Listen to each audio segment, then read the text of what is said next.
Alors, merci beaucoup d'être parmi nous, du coup, Monsieur Karsenty.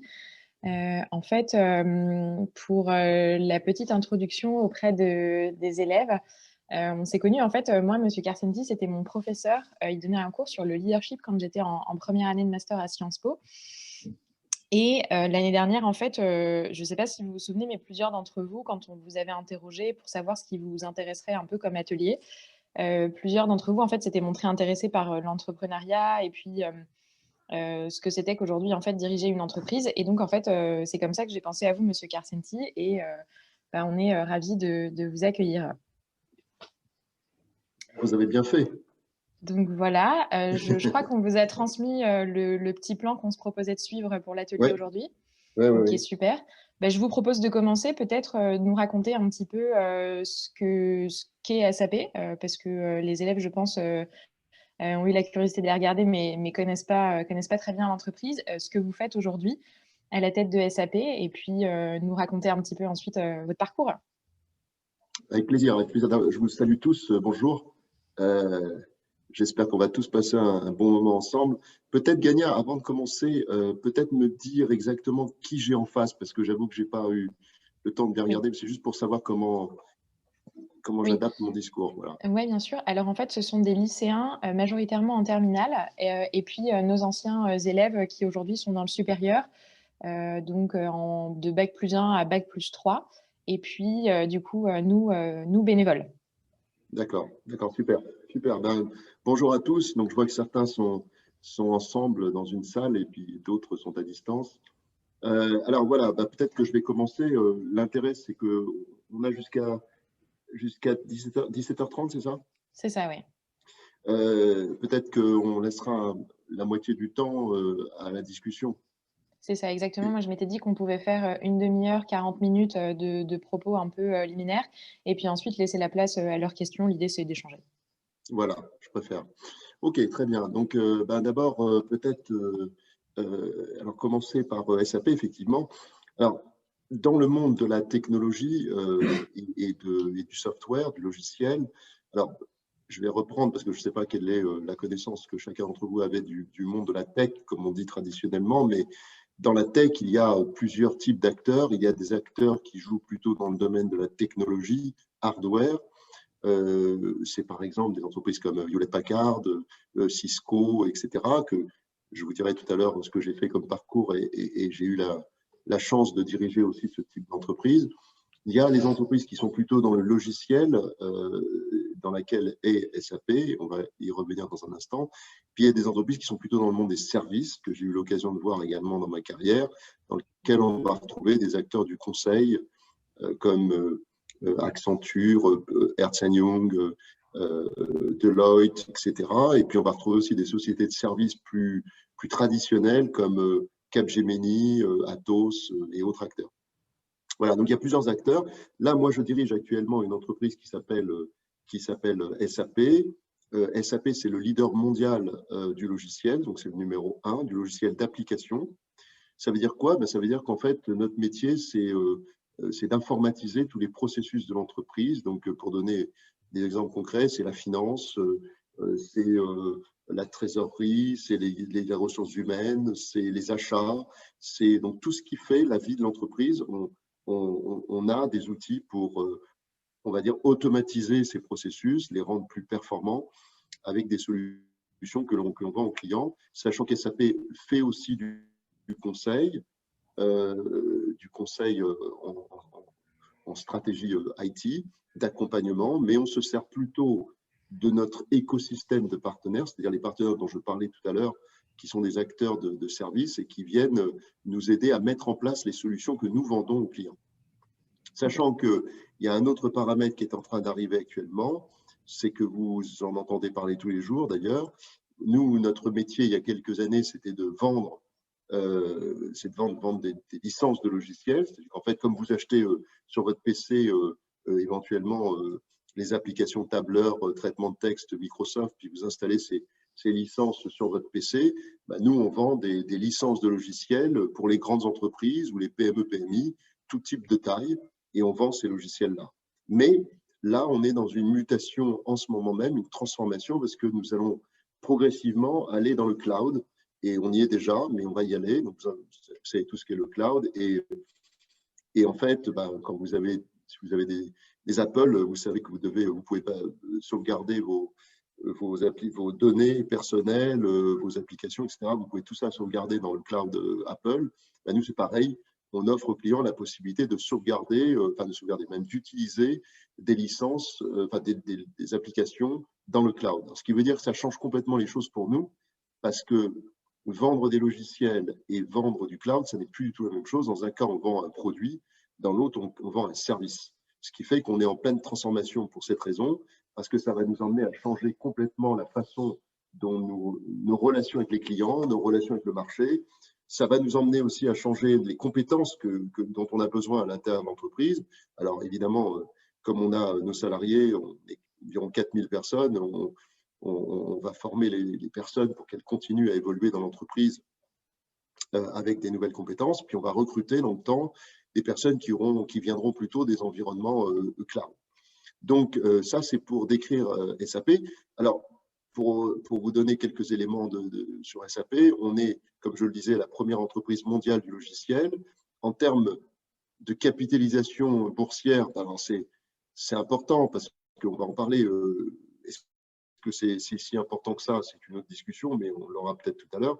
Mais en l'occurrence, pour agir dans le monde, dans le business et dans ce secteur qui est très dynamique, comme vous le savez, eh bien, il y a 3 continents. Il y a l'Amérique, les États-Unis principalement, il y a l'Asie, et avec la Chine qui est prépondérante, et puis il y a l'Europe.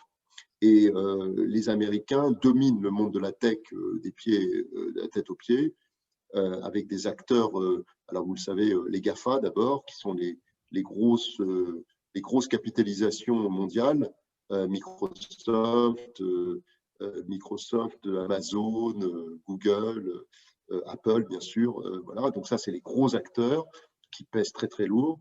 Après, il y a des acteurs très gros, mais qui sont la couche d'en dessous, dans laquelle on va retrouver des acteurs comme Salesforce, si vous en avez entendu parler, Oracle, voilà, des entreprises américaines comme ça. Et en Asie, sont en train de naître des géants également, comme par exemple Lenovo, dans le domaine du cloud, Alibaba Cloud, dont vous avez sans doute entendu parler avec le patron qui s'est fait arrêter par les Chinois parce qu'il avait osé critiquer le système chinois. Bon, voilà, mais en tout cas, c'est Alibaba. Et puis, il y a l'Europe. Et en Europe, eh bien, la première capitalisation européenne en technologie, c'est SAP. Donc, on pèse environ 150 à 200 milliards, c'est-à-dire qu'on est dans la même veine que les sociétés que je citais tout à l'heure aux États-Unis, pas les GAFA, mais la couche en dessous. Et ensuite, en Europe, la numéro 2 européen, c'est Dassault Systèmes, qui est française, et qui pèse 30 à 40 milliards. Donc, vous voyez déjà, il y a un écart colossal. Et en dessous, eh bien, on passe directement à moins de 5 milliards. Donc, ce qui veut dire quoi? Ce qui veut dire que l'Europe, à l'instant où on parle, en termes technologiques, ne pèse pas grand-chose, pour être tout à fait franc. Et c'est une préoccupation. Si j'enlève, moi, je suis content parce qu'il se trouve que là, en ce moment, je dirige SAP, donc ça tombe bien.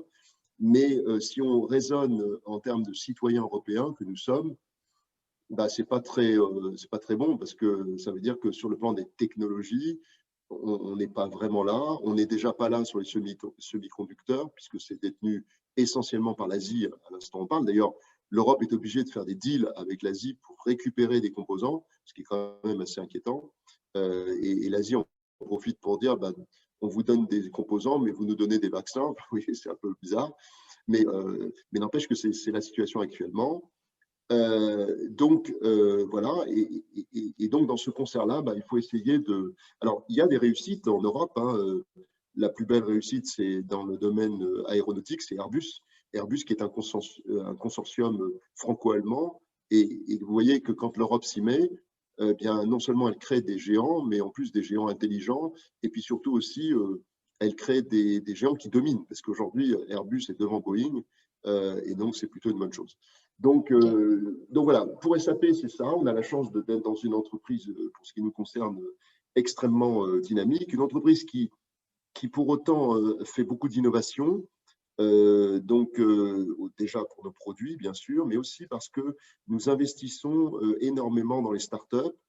Et à l'inverse des entreprises étrangères, puisque SAP est une entreprise d'origine allemande, qui généralement ont des fonds d'investissement qui sont basés aux États-Unis, eh bien, SAP a un fonds d'investissement également basé en Californie. C'est d'ailleurs le deuxième fonds mondial, donc c'est vous dire l'importance qui est mise sur ce fonds. Mais on a aussi des fonds locaux, donc il y a un fonds en Europe et un fonds en France qui nous permet de faire des acquisitions locales. Et ça, c'est génial. Donc, vous imaginez que, étant à la tête d'une entreprise où vous avez la flexibilité de racheter des entreprises quand vous jugez qu'elles sont utiles pour le marché français, c'est quand même un avantage colossal. Donc, ce qu'on a fait, c'est qu'on a créé, il y a un peu plus de 3 ans, on a créé un accélérateur de start-up dans Paris. Alors, un accélérateur de start-up, ce n'est pas un incubateur. Vous avez sans doute entendu parler du terme d'incubateur, où on prend des start-up, c'est-à-dire des sociétés qui naissent.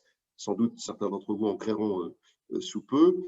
Et ces incubateurs les incubateurs aident ces petites start-up à devenir un peu plus grosses. Et c'est quand elles sont devenues un peu plus grosses, c'est-à-dire 3 à 4 ans, que nous, on les reprend. On en reprend certaines, pas toutes bien sûr, mais certaines, et on les accélère. C'est pour ça que ça s'appelle accélérateur. Notre but, c'est de prendre des startups qui ont 2-3 ans et de les emmener jusqu'à l'internationalisation. Après, elles vont trouver d'autres moyens de se développer. Mais voilà. Et puis, par ailleurs, on a un fonds d'investissement qui nous permet d'acheter des sociétés. Donc, on en a acheté 2 durant ces 3 dernières années. On a racheté une première société qui était, vous en avez également entendu parler, qui était chez Station F, pardon, et qui s'appelait Recast Artificial Intelligence, donc qui fait de l'intelligence artificielle, et qui, en particulier, conçoit des chatbots. Alors, vous savez ce que sont les chatbots, c'est quand vous appelez, quand vous vous connectez sur Internet, sur un site comme Orange, etc., souvent vous avez un assistant qui vous dit « je peux vous aider », puis vous dialoguez en fait avec un robot. C'est en fait un chatbot, et c'est cette technologie-là que l'on a racheté. Et puis on a racheté une autre société qui s'appelle Contextor et qui est le champion français de tout ce qui est Robotic Process Automation. C'est un nom vachement complexe pour expliquer que ça permet d'optimiser les processus et surtout de les simplifier et de les rendre non plus manuels, mais bon, ça fait longtemps qu'on n'est plus en manuel, mais de les rendre plus performants. Par exemple, si vous dites, par exemple, mon système de facturation, je pourrais le rendre plus intelligent, on va faire en sorte de voir à quel endroit on peut automatiser le processus pour que ce soit le plus efficace possible et que les salariés, au lieu de se concentrer sur des tâches à faible valeur ajoutée, se concentrent sur des tâches plus évoluées. Okay, voilà. Super. Donc, et puis pour finir, on place de l'argent dans des sociétés, c'est-à-dire qu'on prend des participations dans des sociétés qui ne sont pas forcément d'IT, mais qui nous permettent à nous d'apprendre pas mal de choses. Donc voilà, ça c'est pour SAP. Peut-être un mot sur mon parcours maintenant, peut-être. Je ne sais pas, Gania, ça vous va? Oui, c'est ça, en fait, sur votre parcours et puis, sur, un peu en résumé ce que vous faites aujourd'hui, en tant que dirigeant. Parce que je pense que c'est surtout ça, en fait, qui intéresse les jeunes. C'est, finalement, aujourd'hui, quand on dirige une entreprise, quelles sont les responsabilités qu'on a? En fait, presque, j'ai envie de dire, une journée, enfin, une de vos journées dans la semaine, à quoi ça ressemble, quoi? Déjà, je peux vous dire que c'est compliqué, les journées. Je dirais que d'abord, mon parcours. Alors donc, moi, j'ai fait un parcours, je suis diplômé de Sciences Po, où j'ai passé un PhD en économie. Je suis diplômé de HEC et d'Oxford. J'ai aussi fait un 3e cycle, on appelle ça un Master 2 maintenant, Master 2 en finance, un peu plus tard. Voilà, pour ce qui est de mes études. Après ma carrière, j'ai fait ma carrière exclusivement dans le domaine de la technologie et du logiciel et des services. Donc j'ai commencé chez IBM et j'ai fait une grosse partie de ma carrière chez IBM. IBM a été importante pour moi parce que à l'époque, comment vous dire, c'est difficile aujourd'hui d'expliquer ça, mais à l'époque, IBM, je vais vous le faire avec une image. Si un jour vous avez l'occasion de regarder ce film, T'empêche tout le monde de dormir, c'est le film, avec Daniel Auteuil, il y avait Valérie Mérès, etc. Bon, peu importe. Et dans le film, à un moment donné, il y a je crois que c'est Daniel Auteuil qui dit à Valérie Mérès, il lui dit: ne dis pas à ma mère que je suis pianiste dans un bordel, elle me croit commercial chez IBM. Et c'est vous dire qu'à l'époque, c'était la référence. Quand on disait IBM, on avait un peu tout dit. Et c'est vrai que ça a beaucoup changé. C'est intéressant d'ailleurs, peut-être qu'on attend tout à l'heure dans les questions d'aborder cette question-là, parce que des acteurs comme IBM, Microsoft et d'autres ont raté à un certain moment des virages, donnant naissance à d'autres sociétés. IBM a raté quand même pas mal de virages après avoir dominé le monde de la tech. C'était intéressant. Donc, j'ai commencé ma carrière chez IBM. L'avantage d'IBM, pour moi, c'était une entreprise où on apprenait beaucoup de choses. J'ai eu des responsabilités très tôt, puisque dès l'âge de 29 ans, je pilotais une boutique de 300 personnes. Donc, très vite, j'ai managé de structures assez intéressantes et ça m'a beaucoup appris, bien sûr. J'ai eu la chance aussi avec IBM de faire des incursions internationales, puisque j'ai été en détachement au Japon, en Russie, où j'étais le numéro 2 d'IBM Russie. J'ai vécu aussi aux États-Unis 3 ans, à New York, où j'étais en charge mondialement du secteur des logiciels pour toutes les PME, PMI mondialement. Donc voilà, donc j'ai appris pas mal de choses dans ces assignments-là. Et puis j'ai découvert un peu tous les métiers de la tech. J'ai quitté ensuite pour rejoindre Capgemini, qui est une société de services française, comme vous le savez, qui est le leader français des services, et j'ai dirigé là, en tant que PDG, j'étais le PDG d'une structure de 4000 personnes qui était dans Cap et qui s'occupait, on va dire, pour simplifier, d'applications. Donc, un peu le domaine que je dirige aujourd'hui, mais sauf que c'était point de vue service. Et puis là, à ce moment-là, après 2 ans chez Cap, donc pas plus courte, j'ai rejoint Hewlett-Packard, que vous connaissez là par contre, j'en suis sûr, HP, puisque HP alors a été beaucoup transformé justement, mais à l'époque, HP c'était un tout, c'était 8000 personnes sur le territoire national, et il y avait à la fois des PC, des imprimantes, que vous connaissez bien, j'imagine, il y avait tout ce qui était ordinateur, tout ce qui était unité de stockage pour stocker les données. Là, je parle des grandes entreprises ou des PME, PMI. Tout ce qui est réseau, solutions de réseau, tout ce qui était service, alors service de tout type, et puis tout ce qui était logiciel. C'était une grosse boutique, d'autant plus qu'on a beaucoup racheté, on a beaucoup intégré. Et puis après, on a commencé à couper l'entreprise en morceaux. Alors, pour me garder, ils m'ont proposé de diriger l'Europe, le Moyen-Orient et l'Afrique, ce que j'ai fait pendant 1 an et demi. Mais j'ai décidé de quitter parce que on s'était séparé des services, on s'était séparé du logiciel. Et moi, c'est plutôt ce qui m'intéresse. Donc, je me suis senti un petit peu voilà, sur un domaine qui était très hardware et qui m'intéressait un peu moins. C'est pas inintéressant, mais ça m'intéressait un peu moins. Et j'ai donc décidé de quitter. Et à ce moment-là, j'ai rejoint Oracle, qui est un acteur du logiciel comme SAP, pour finalement rejoindre il y a 3 ans SAP comme PDG. Voilà, et donc depuis 3 ans, je dirige SAP. Voilà pour le parcours, sachant qu'en parallèle de ça, j'ai d'autres activités. Je suis dans certains conseils d'administration, en particulier d'une école de management qui est l'EM Lyon, l'école de management de Lyon. Alors là, c'est très intéressant parce que c'est la première fois qu'un fonds d'investissement rentre dans une école de management. Je pense qu'à terme, toutes les écoles basculeront dans cette logique parce qu'il faut des moyens très, très élevés beaucoup de moyens pour développer une école de management aujourd'hui. Sinon, elle ne peut pas rester indépendante quasiment. Donc là, il y a un fonds d'investissement qui est rentré, qui m'a proposé de rentrer dans le conseil. Et moi, je m'occupe de 2 choses. Mon sujet de prédilection, c'est-à-dire le leadership. On a mis en place la nouvelle patronne, qui était l'ancienne présidente de Dauphine. Et puis, on accompagne l'équipe de direction. Et puis, je m'occupe du plan digital, ce qui est à peu près normal, là, pour le coup. Donc, je m'occupe de transformer l'école sur le plan du plan digital. Voilà, ça, c'est une activité. Puis la deuxième, c'est l'enseignement, puisque j'enseigne à HEC depuis 17 ans.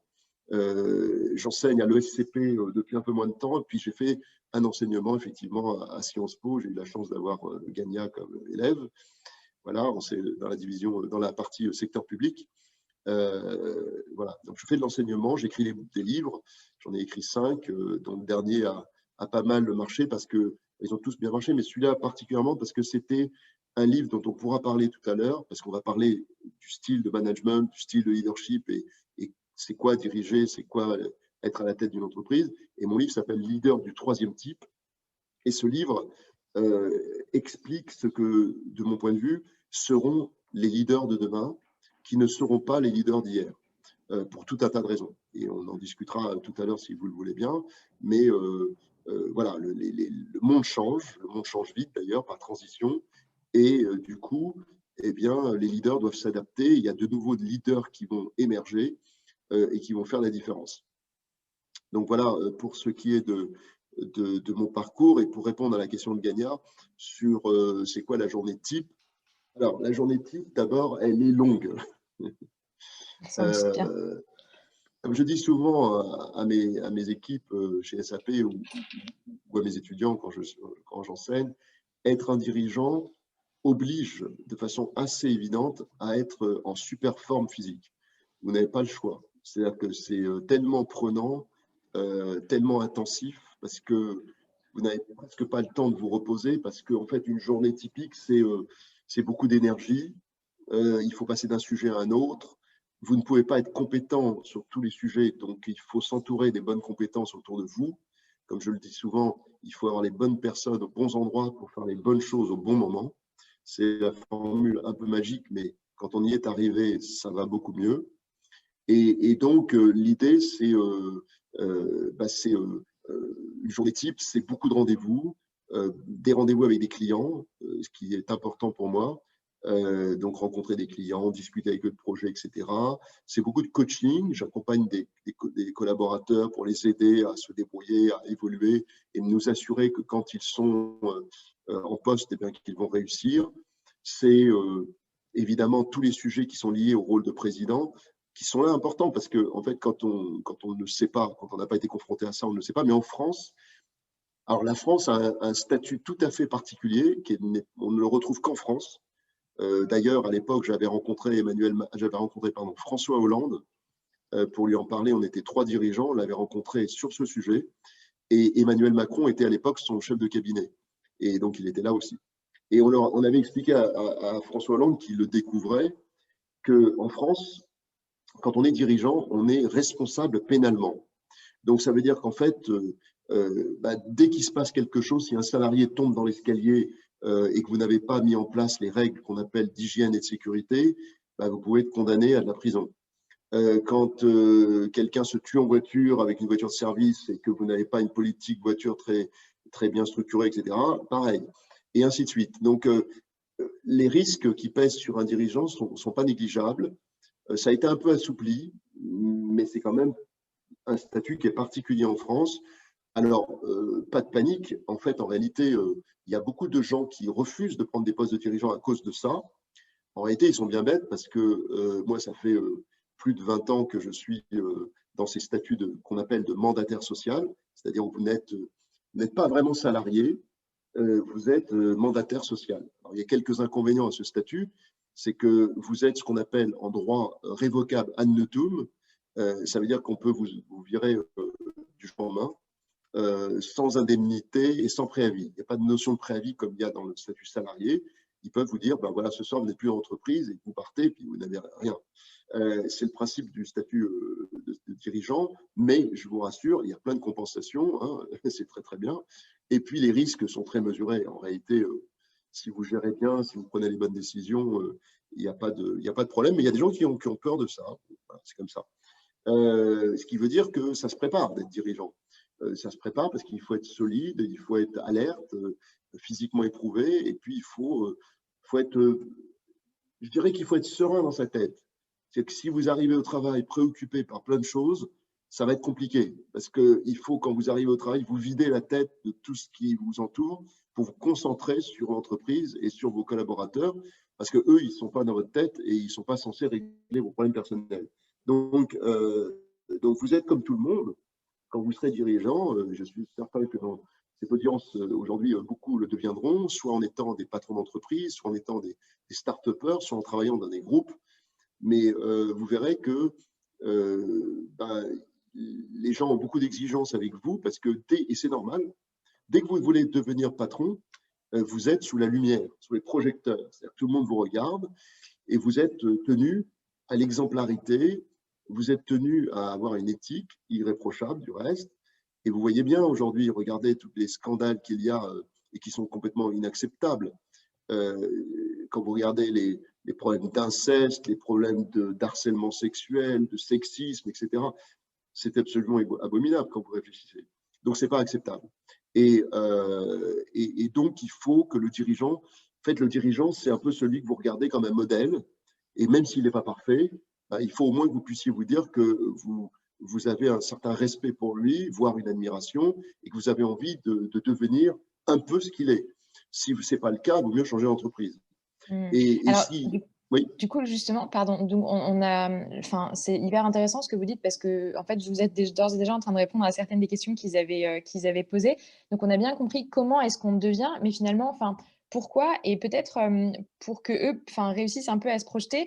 Moi, j'ai envie de vous demander, en fait, je ne sais pas si vous vous souvenez de vos années un peu de lycée et lorsque vous étiez étudiant, en fait, est-ce que, déjà vous vous projetiez, comme dirigeant? Enfin, parce qu'on a bien compris comment est-ce que vous y êtes, arrivés, mais en fait, pourquoi est-ce que vous avez accepté ces postes-là et à quoi est-ce que vous rêviez, quand vous étiez vous-même, plus jeune? non, alors, ça m'est venu plus tard. C'est-à-dire qu'en fait, moi, quand j'étais étudiant, je voulais d'abord être archéologue. OK. C'était ça mon objectif. Et puis après, je voulais être. Puis après, parce que j'adore l'histoire, donc, mais toujours aujourd'hui d'ailleurs, hein, je suis toujours passionné par ça. Et je passe des heures et des heures le week-end à lire, à apprendre, à écrire sur l'histoire. C'est vrai que, vous voyez, par exemple, j'enseigne le leadership, mais je le prends souvent sous l'angle de l'histoire. Je viens de créer une chaîne YouTube qui s'appelle En route pour un nouveau leadership.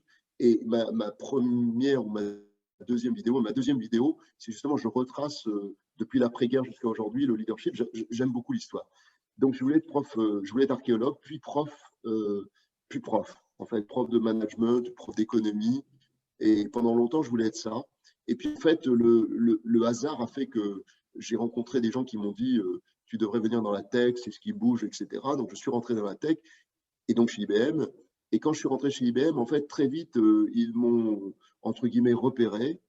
IBM procédait beaucoup comme ça. Et donc, ils ont, il faut être honnête, ils ont fait ce qu'il fallait pour m'aider à naviguer. Et puis, très jeune, ils m'ont donné des responsabilités. Et c'est vrai que très jeune, je me suis aperçu que c'est ce qui me plaisait, en fait. En fait, quand aujourd'hui, mes équipes, des équipiers, des commerciaux ou des architectes ou des personnes qui travaillent dans le service ou dans la recherche et développement viennent me voir en me disant j'aimerais bien être manager. La première question que je leur pose, je leur dis est-ce que tu aimes les autres? Est-ce que tu aimes régler les problèmes? Parce qu'en fait, le métier de manager, c'est d'abord ça. C'est la vie. Il arrive, et je vous garantis que c'est vrai, parce que les gens pensent toujours que c'est pas. Moi, je suis très optimiste, donc j'ai l'habitude de ne pas regarder le verre à moitié vide, mais plutôt à moitié plein. Et donc, je me dis que je vois souvent que les salariés, ou même dans LinkedIn, je reçois beaucoup de messages très positifs. Quand vous faites des choses bien, les gens le reconnaissent. Donc, c'est pas vrai que les gens mais bon, néanmoins, quand vous êtes manager, vous gérez quand même les problèmes. Et en fait, il faut aimer ça. Celui qui n'aime pas gérer les problèmes, et en particulier les problèmes des autres, il vaut mieux qu'il fasse autre chose que du management. Donc, c'est le premier critère. Il faut vraiment avoir envie de régler des situations et d'aider les autres. C'est-à-dire qu'une des grosses parties du leadership, c'est le coaching et c'est l'accompagnement des leaders dans leur progression de carrière. Et moi, je passe beaucoup de temps là-dessus. Donc, j'ai su que je voulais faire le métier que je fais assez tôt quand j'ai commencé ma carrière chez IBM, mais pas quand j'étais étudiant. OK. Maintenant, on va en parler, je pense aussi, ce que je vous encourage à faire, c'est par contre, c'est mieux si vous y réfléchissez tôt, en réalité. Parce que on est dans une société où les chemins sont compliqués. Bon, c'est compliqué de changer maintenant.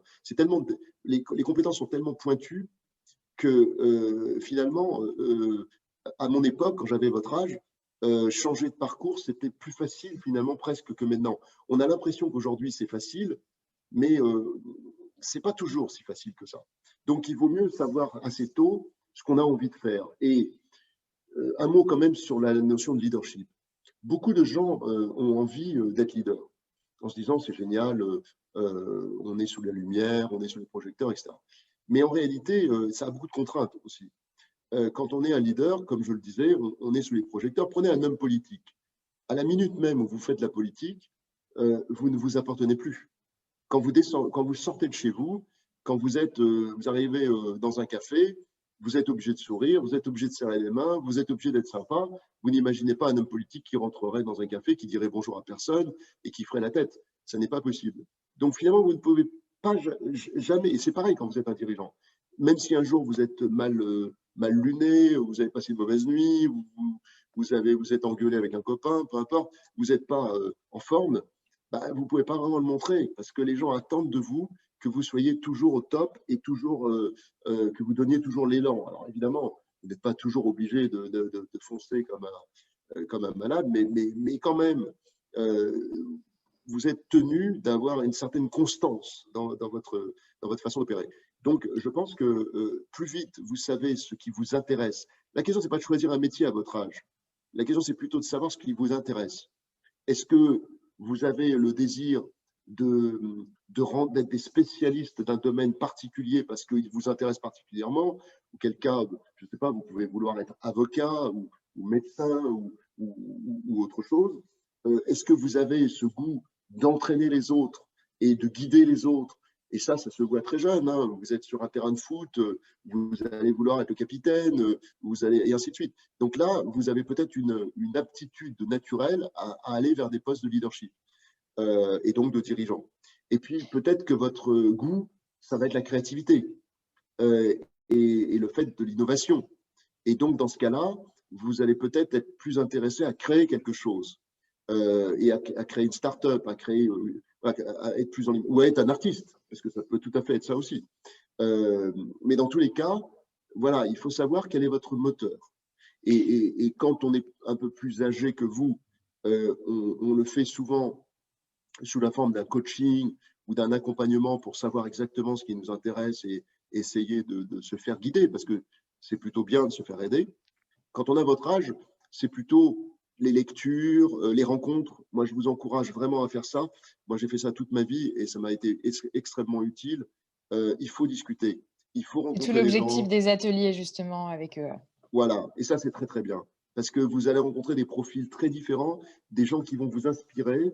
Euh, Moi, je dis souvent qu'en fait, quand j'ai construit ma carrière en rencontrant plein de gens, et de temps en temps, pas toujours, mais de temps en temps, vous rencontrez une personne, une femme ou un homme, et vous vous dites, ça m'est jamais arrivé de me dire, je veux ressembler à cette personne.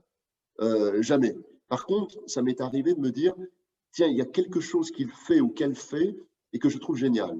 Et je me suis pris cette brique et je l'ai incorporée à moi-même.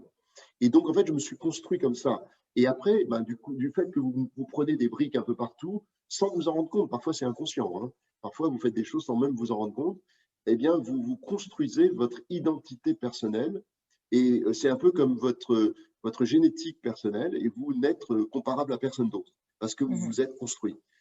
Là Alors du où coup, moi, oui, si je devais résumer en fait ce que vous avez dit donc sur des postes de leadership et plus particulièrement sur celui qui nous intéresse aujourd'hui de dirigeant d'entreprise, donc en fait, on peut retenir 2 choses en fait. C'est un, il faut aimer les autres et puis régler des problèmes et la deuxième chose, en fait, s'il y a une chose qu'il faut, retenir, c'est, savoir bien s'entourer pour pouvoir exercer, ce type de responsabilité-là. ouais, OK. absolument. C'est deux points essentiels. Ce ne sont pas les seuls, hein, Oui, oui, bien sûr. après, il y en a un autre qui est très important, c'est ce qu'on attend d'un leader, c'est qu'il soit un peu visionnaire quand même. Hein. Le but, c'est qu'il ait un coup d'avance tout le temps. Alors, pour avoir un coup d'avance, sauf si on s'appelle Bill Gates, ben, il faut beaucoup lire, beaucoup rencontrer, beaucoup analyser. Euh, Ça n'existe pas, hein, le talent naturel. Hein. On a des capacités plus ou moins innées, mais après, c'est le travail. Et la différence se fait sur le travail. Il n'y a pas de mystère. Moi, j'ai passé ma vie à lire, à me documenter. J'ai développé cette capacité à emmagasiner plein d'informations et à les synthétiser très vite. Moi, je le fais à ma façon, c'est-à-dire que moi, j'ai besoin pour mémoriser, d'écrire à la main, pas d'ordinateur, mais j'écris sur des papiers, dans les cahiers traditionnels. Mais ça me sert beaucoup parce qu'en écrivant, je mémorise et en fait, je me construis mes histoires. Et après, ça me permet de voir en me disant, tiens, je pense que ce secteur d'activité va se développer. Je pense que là, ça vaut le coup qu'on regarde ça. Quand on a investi dans Recast Artificial Intelligence, on l'a fait au moment où tout le monde parlait un peu d'intelligence artificielle, mais sans savoir très bien de quoi il parlait. Tout le monde en parlait, comme d'habitude, c'est des concepts. Nous, on est vraiment descendu dans le détail. Et quand on est descendu dans le détail, on s'est aperçu que les chatbots pouvaient être appliqués à plein de domaines. Et on s'est dit, bon, bah, il faut qu'on rachète une boîte parce qu'on n'en a pas. Et on a cherché. Et en fait, c'est en rencontrant les Emmanuel Macron avec mon président mondial de l'époque, qui nous a dit, bah, écoutez, moi je sors de Station F, il nous a dit, et j'ai vu une société qui s'appelle Recast Artificial Intelligence, et vous devriez regarder cette société, elle est vraiment bien. On a été voir, et effectivement, elle était très bien, et on l'a rachetée. Et Ok. voilà. Donc, voilà, un dirigeant, pour moi, c'est ça. Après, un dirigeant, le dirigeant de demain, va, comme je le disais tout à l'heure, être extrêmement différent du dirigeant d'hier. Et là, je vous dirai deux mots, puis on pourra peut-être passer aux questions, mais le dirigeant, depuis l'après-guerre, depuis la fin de la Seconde Guerre mondiale jusqu'à aujourd'hui, on est passé par des étapes. Et des étapes qui font que pendant ce qu'on a appelé les 30 glorieuses, vous avez peut-être vu ça dans les cours d'histoire, pendant les 30 glorieuses qui ont été dans les années 50, 60, 70, où on était après la guerre, tout était détruit, l'économie était à terre, l'industrie était à terre, il fallait tout reconstruire. Donc on a reconstruit l'économie et ce sont les ingénieurs qui ont pris le pouvoir. Et ces ingénieurs étaient principalement des hommes, d'ailleurs, parce que c'était ça qu'il y avait dans les écoles d'ingénieurs et les universités scientifiques. Et ça faisait c'était en opposition avec ce qu'il y avait avant la guerre, parce qu'avant la guerre, c'était plutôt des profils littéraires. Et si vous regardez les livres d'histoire, vous verrez d'ailleurs que avant la guerre, le mieux, les études les plus brillantes, c'était Cagne, Hippocagne ou des études de lettres. Après la guerre, c'était de faire Maths Sup, Maths Spé et des écoles d'ingénieurs. Et puis, après, les profils ont évolué. Et dans les années 80-90, on a basculé vers plutôt le monde de l'informatique, justement. Les profils ont commencé à se diversifier. On a vu des écoles de management, des écoles d'ingénieurs. Les profils étaient plus divers. La créativité a commencé à monter en puissance. Et puis est arrivée la troisième révolution industrielle, c'est l'Internet en 1995. Puis la quatrième révolution industrielle, vous voyez que ça s'est raccourci, puisque entre la première révolution industrielle et la deuxième révolution industrielle, principalement le chemin de fer, etc., il s'est passé pratiquement 120 ans. Là, entre la troisième et la quatrième, il s'est passé 10 ans. Vous imaginez, 10 ans. Donc les cycles se raccourcissent. Et en 2005-2006, on a eu la quatrième révolution avec des technologies que vous connaissez, l'intelligence artificielle, le machine learning, les blockchains, les objets connectés, qu'on appelle les IoT, qui ont permis la naissance de toutes les startups que vous connaissez aujourd'hui. Et qui ont permis c'est la technologie qui a permis de créer les startups et de faire en sorte que ce qu'on faisait manuellement, on le faisait virtuellement et digitalement. C'est ce qu'on appelait à un moment donné, si vous regardez là encore dans Internet, vous verrez que en 2000, où il y a eu la première vague de startups qui a mal fini, et puis là, plus récemment, ça va mieux, on parlait des bricks and mortars. Et pourquoi? Parce qu'on parlait des bricks and mortars, c'était les sociétés traditionnelles et pour prendre cette image de traditionnelle, on disait c'est des entreprises qui sont faites de briques et de mortier, c'est-à-dire de ciment, c'est-à-dire qu'elles étaient construites, elles étaient physiques. Alors que les entreprises start-up, justement, n'avaient plus besoin de locaux quasiment, puisque tout était sur Internet. Tout était sur des plateformes. Donc, ça a changé complètement la donne. Donc, tout ça pour vous dire que les leaders ont évolué. Le leader d'avant était très narcissique. Alors, au sens freudien du terme, un narcissique, c'est quelqu'un qui a besoin d'être sous la lumière, de dominer, d'être omniprésent, dirigeant. Il n'écoute pas beaucoup. Il pense que les autres doivent faire exactement ce qu'il veut parce que c'est comme ça. Mais en même temps, il y a des risques avec les narcissiques, c'est que ce sont des gens qui pensent que tout leur est acquis. Donc, vous avez vu ce qui s'est passé avec les scandales multiples et à chaque fois il y en a tout le temps, Dominique Strauss-Kahn, etc. Enfin, vous voyez, il y en a à profusion, parce que c'est des gens brillants, mais des gens qui, quand ils déverrouillent, comme on dit, ils déverrouillent vraiment, quoi. Alors, on va aller vers des leaders très différents dans le futur. D'abord, on va aller vers un équilibre homme-femme, ce qui n'existe pas aujourd'hui. Et là, les femmes vont prendre plus d'espace, justement parce que les formations vont se diversifier et que ça ne va pas être uniquement les branches scientifiques où il y a moins de femmes. Alors, il y en aura plus dans le futur, mais pour l'instant, il y en a moins. Donc, les femmes vont prendre plus de place. Et puis, pour les hommes et les femmes, des profils différents, des gens plus tournés sur les autres, des gens plus bienveillants, des gens qui auront une certaine humilité, capables de comprendre qu'ils ne savent pas tout et qu'ils doivent donc, comme on le disait tout à l'heure, Gagnard, s'entourer des compétences. Des personnes qui auront une très grande compétence dans le domaine digital, c'est-à-dire qui seront capables d'intégrer dans leur vision stratégique le digital comme un outil de transformation. Donc des profils, vous voyez, qui vont varier.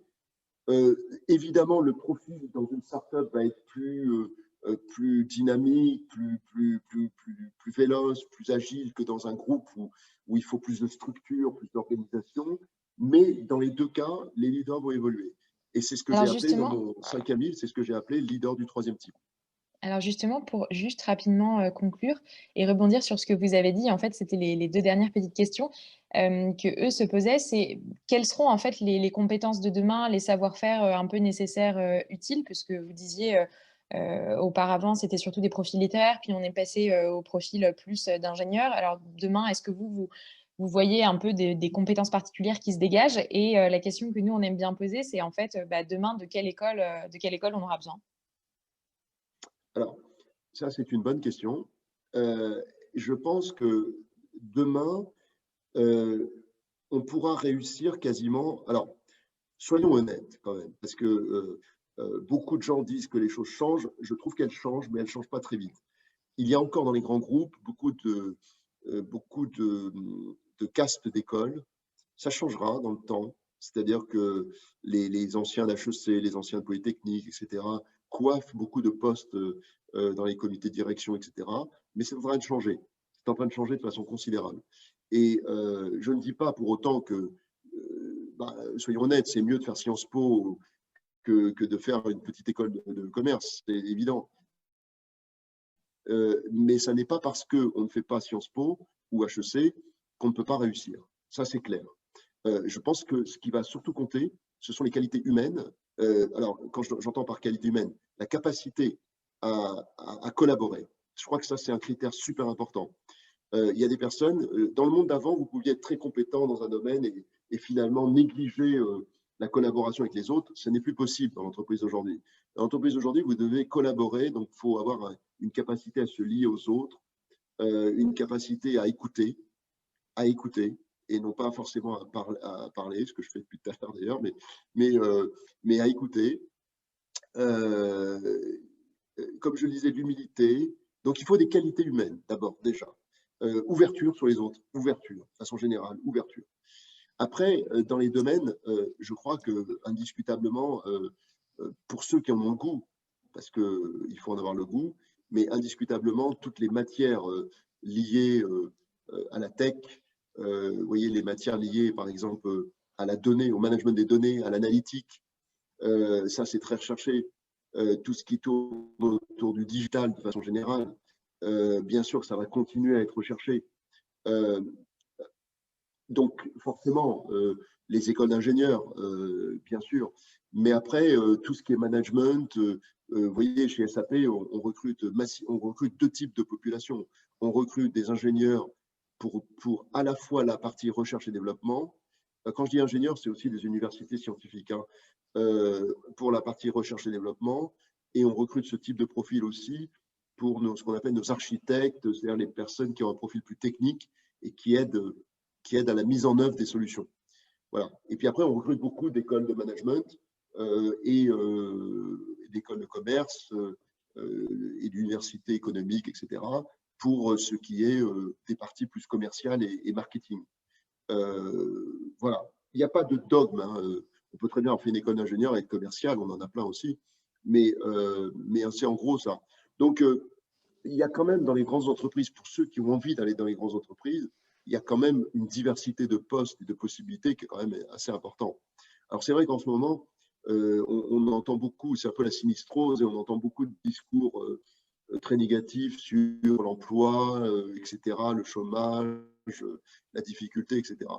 Moi, je vous garantis, je vous fiche mon billet que une fois que cette période un peu misérable que nous vivons en ce moment à cause du Covid va être passée, et elle passera, on voit bien déjà on est déjà en train de voir le bout du tunnel quand même.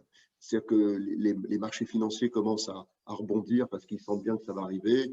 Les vaccins vont régler une bonne partie des... Sauf s'il arrive une grosse catastrophe qui serait vraiment un nouveau variant qu'on n'a pas capté dans le vaccin, enfin quelque chose qu'on n'a pas prévu. Normalement, à l'été, c'est une affaire qui devrait être déjà bien réglée et en septembre, on devrait reprendre bien mieux. Et en 2022, début 2022, je pense qu'on aura totalement repris nos activités. En tout cas, vous, d'ici que vous soyez tous en mesure de travailler, ça fait longtemps que le problème sera réglé. On vous Donc, prend au mot pour vous recevoir en présentiel début 2022 alors du coup. ah oui, absolument, ça me ferait très plaisir. Et je vous dirai d'ailleurs pourquoi, ce qu'on pourra faire ensemble. Mais, euh, mais, euh, mais voilà, donc il y a beaucoup d'espoir. Moi, je suis très optimiste. Je pense que vous avez un futur qui va être très, très bon. Alors voilà, parce qu'il y aura du dynamisme, il y aura de la recherche. Donc, il faut aller vers les métiers forcément digitaux, tech, parce que ça va beaucoup attirer. Mais il faut aller aussi vers le commercial. Moi-même, je viens plutôt du profil, comme je vous l'ai dit, plutôt des formations économiques et commerciales. Et ça ne m'a pas empêché de diriger que des boîtes tech, vous voyez. Donc tout est possible et il n'y a pas de barrière, bien au contraire. Euh, en Et au fait, regard de ces compétences et de ces savoir-faire-là, du coup, en fait, de quelle école est-ce qu'on aurait besoin demain, vous, en tant que dirigeant, en fait, c'est quoi votre vision là-dessus? c'est-à-dire que si vous voulez être, alors, si vous voulez, ça dépend de votre. Après, il faut être honnête, hein, on se parle franchement, ça dépend aussi de votre potentiel d'étudiant. Tout le monde n'a pas le même Non, potentiel. je veux dire de quelle école au sens, en fait, l'école, qui forme, en fait, les jeunes, au sens général, enfin presque j'ai envie de dire de la classe de maternelle au supérieur, en fait, demain, c'est quoi l'éducation, rêvée, ou idéale? Alors d'abord, moi, je vous donne un conseil qui vaut ce qu'il vaut, mais ne vous arc-boutez pas sur la réputation des écoles. Bien sûr, je sais qu'on a tous envie de faire HEC, Polytechnique, Sciences Po, etc. Mais comme je vous l'ai dit, moi j'ai connu des parents, alors comme je suis prof à HEC, tous les parents de tous mes amis me demandent est-ce que tu peux coacher mon fils, ma fille, pour qu'il puisse rentrer à HEC. Et moi je leur dis attends, avant de faire ça, montre-moi ses bulletins de terminale. Parce que quand je vois les bulletins, je peux vous dire si elle a une chance de rentrer à HEC ou il a une chance de rentrer à HEC ou pas. Et ça évite beaucoup de déconvenus.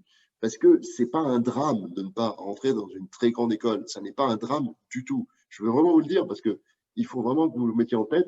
Moi, quand mes enfants, moi j'ai laissé mes enfants, j'ai deux enfants, j'ai une fille et un garçon. Ils sont maintenant, ils travaillent tous les deux, mais quand ils ont choisi leurs études, je leur ai jamais dit je veux que tu fasses ci, comme le font certains parents, où ils mettent la pression sur leurs enfants. Moi, je leur ai dit, et il se trouve qu'ils ont bien réussi, mais je leur ai dit, faites ce qui vous plaît, faites ce qui vous passionne. Parce que quelle que soit la formation que vous ferez, si vous êtes passionné, vous arriverez, vous y arriverez. Alors maintenant, il y a des formations quand même qu'il faut faire quand on a un objectif. Si votre objectif, c'est d'aller plutôt vers les métiers technologiques et en fait vers la technique, évidemment, dirigez-vous vers des prépas maths sup, maths spé pour aller faire une école d'ingénieur. Regardez les écoles si vous avez peut-être pas le niveau de faire maths sup, maths spé. Regardez des écoles comme l'EPITA, par exemple, typiquement, l'école d'ingénieur qui est une très belle école. C'est pas l'école 42 qui ne délivre pas de diplôme. L'EPITA, il délivre comme quelque chose. Mais nous, on a des étudiants de l'EPITA, on a embauché là-bas et ça marche très, très bien. Regardez les universités scientifiques, parce que c'est très bien aussi. Donc, c'est ça qu'il faut faire. Après, si vous voulez aller vers le business, donc être commercial, puis manager vente, puis directeur de vente, puis faire des jobs comme ceux que j'ai fait, c'est bien de faire une école de management. C'est bien aussi de faire une école d'ingénieur, mais c'est bien de faire une école de management. Et là, c'est pareil. Si vous en avez le potentiel, ben, évidemment, visez le meilleur. Et si vous n'avez pas ce niveau, prenez une école de management, il y en a plein. Et du moment que vous êtes diplômé, après, quand vous réussissez, on ne regardera que ça, vos succès et vos talents personnels. Et puis, je rajouterais qu'il y a Sciences Po, qui justement est un peu à part, parce que Sciences Po vous permet à la fois d'aller vers le management et le leadership, en particulier dans certains secteurs, mais un peu partout, mais en particulier dans la banque, dans le secteur public, dans les assurances, mais un peu partout, pour être franc. Mais surtout, Sciences Po, un peu, moi j'aime beaucoup cette école pour une raison, c'est la seule école française, c'est d'ailleurs pour ça qu'elle a un statut un peu particulier, c'est la seule école française qui forme des individus complets, c'est-à-dire qu'ils forment aussi à la culture générale et donc ça vous prépare à quelque chose de plus global. Et donc c'est quand même intéressant, quitte à ce que vous fassiez derrière une autre école d'application, même si ce n'est pas nécessaire, mais si vous voulez vous spécialiser après, vous pouvez le faire. Mais voilà, donc vous avez le choix. Moi, je ne vous dirais pas, voilà, le but, c'est cette école-là, parce que ce n'est pas vrai. Aujourd'hui, vous pouvez faire pratiquement. Alors évidemment, si vous faites, là encore, je vais être franc avec vous, si vous vous destinez au métier de professeur en lettres ou vous voulez faire, je ne sais pas moi, du théâtre, etc., oui, allez peut-être vers les formations littéraires. Si vous voulez aller dans l'entreprise, je ne vous cacherai pas que les formations en sociologie ou en lettres seront moins faciles, ce sera moins facile pour vous. Parce que les entreprises regardent d'abord les écoles d'ingénieurs, les écoles de management, les universités scientifiques. Elles regardent quand même un peu moins ce qu'on appelle les humanités. C'est un tort. Je ne vous cache pas que c'est un tort par rapport à ce que je viens de vous dire. Mais, mais c'est comme ça. Donc, vous réduisez vos chances et vos débouchés en allant vers des matières comme l'histoire, etc. Encore une fois, sauf si vous voulez être prof d'histoire. Auquel cas, il faut faire l'histoire. Mais sinon, il vaut mieux privilégier ce que je viens de vous dire avant. Ok, super. Ben, merci beaucoup pour toutes ces réponses. On va peut-être du coup passer à la partie des questions. J'ai vu que dans la conversation commune, il y en avait déjà une première. Alors, je vais la lire. En converser. Alors, du coup, il y a une personne qui demande est-ce que vous auriez des lectures particulières à nous conseiller et la deuxième question, c'est bonjour, vous avez dit plus jeune, on m'a repéré. Ma question est comment vous vous êtes démarqué des autres? Alors, ça, c'est une bonne question, je trouve. Donc, si vous avez des recommandations de lecture particulières, peut-être du coup un peu adaptées à leur âge parce que c'est des lycéens et puis des étudiants. Et puis, oui, en fait, sur la question du repérage. Alors,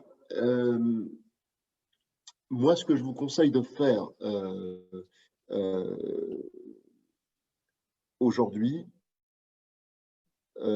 c'est plutôt, ça va vous surprendre, hein, moi, si j'étais à votre place aujourd'hui, et c'est ce que je faisais quand j'avais votre âge, sauf qu'on avait peut-être, bon, et encore, je ne sais pas, non, j'allais dire on avait moins de possibilités de lecture, mais bon, on n'avait pas Internet, quoi. Mais je dirais qu'aujourd'hui, à votre âge, il faut vous ouvrir. C'est ça le but. À votre âge, il faut vous enrichir. C'est pas la peine de lire des choses trop techniques qui vont vous barber et qui vont vous ennuyer et qui vont finalement, vous allez les oublier en plus. Il faut vous enrichir. Donc moi, je vous encourage à lire énormément vous pouvez lire des romans, vous pouvez lire, moi j'aime bien les biographies. Moi, je vous encourage à lire des biographies de personnes que vous admirez parce qu'en termes de leadership, vous allez beaucoup apprendre. Moi, par exemple, quand j'étais étudiant, et ça ne m'a pas quitté, je lisais des biographies de Jules César, d'Alexandre le Grand, des personnages comme ça, parce que je tirais plein de choses. Je comprenais comment ils étaient devenus ce qu'ils sont devenus. On peut vraiment comprendre comment, vous voyez, prenez Alexandre le Grand, qui est quelqu'un que j'admire beaucoup, il est devenu ce qu'il est, essentiellement comme tout le monde.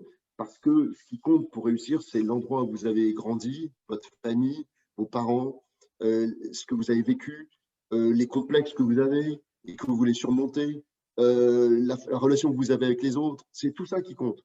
Donc, pour vous enrichir, il faut lire. Donc, des biographies pour vous enrichir sur les parcours. Moi, je pense qu'il faut lire beaucoup d'actualités. Lisez des revues comme Le Point. Vous êtes je pense que c'est trop tôt pour lire des revues comme la Harvard Business Review, etc. Si vous voulez vous y risquer, allez-y, mais moi, j'irais plutôt sur des revues plus généralistes. Mais c'est vachement important de vous maintenir au flot de l'actualité et de regarder ce qui se passe dans le monde, comprendre le monde, comment il évolue, qu'est-ce qui se passe, c'est quoi les grandes tendances, c'est quoi sur sur le plan des idées, en termes de civilisation, les grands sujets, l'environnement, etc. C'est des sujets super importants. Donc, en lisant à la fois de l'actualité et des biographies, des romans, parce que les romans permettent la créativité. C'est ça aussi, hein, c'est que quand vous lisez des romans, par exemple, typiquement, vous allez capter des idées, capter de l'innovation, de la créativité. Et puis ensuite, eh bien, dans vos lectures, vous pouvez aussi regarder des auteurs qui écrivent sur... c'est intéressant, par exemple, de lire des biographies aussi de personnes comme Bill Gates, des gens comme ça, parce que c'est des personnes qui vont aborder plein de sujets, qui vont aborder le futur du monde, les technologies. Moi, par exemple, j'ai lu tous les 3 livres d'Hariri, je crois que c'est le terme, j'oublie à chaque fois, Harari, l'historien israélien qui a sorti Sapiens et les 21 leçons pour le monde de demain. Tout n'est pas parfait dans ces livres. Hein. Au passage, on peut contester certaines parties, mais c'est quand même des livres vachement intéressants parce qu'ils vous donnent un aperçu sur l'évolution du monde. Comprendre le passé permet de se projeter dans le futur. Et ça, c'est super important. Et puis, je vous recommande aussi, allez voir sur Internet, regardez toutes les publications que vous pouvez trouver sur l'histoire du monde, l'histoire d'évolution. BBC fait plein de choses. Arte, il y a plein de choses intéressantes et qui sont en plus passionnantes. C'est-à-dire que c'est pas barbant. Honnêtement, c'est pas barbant.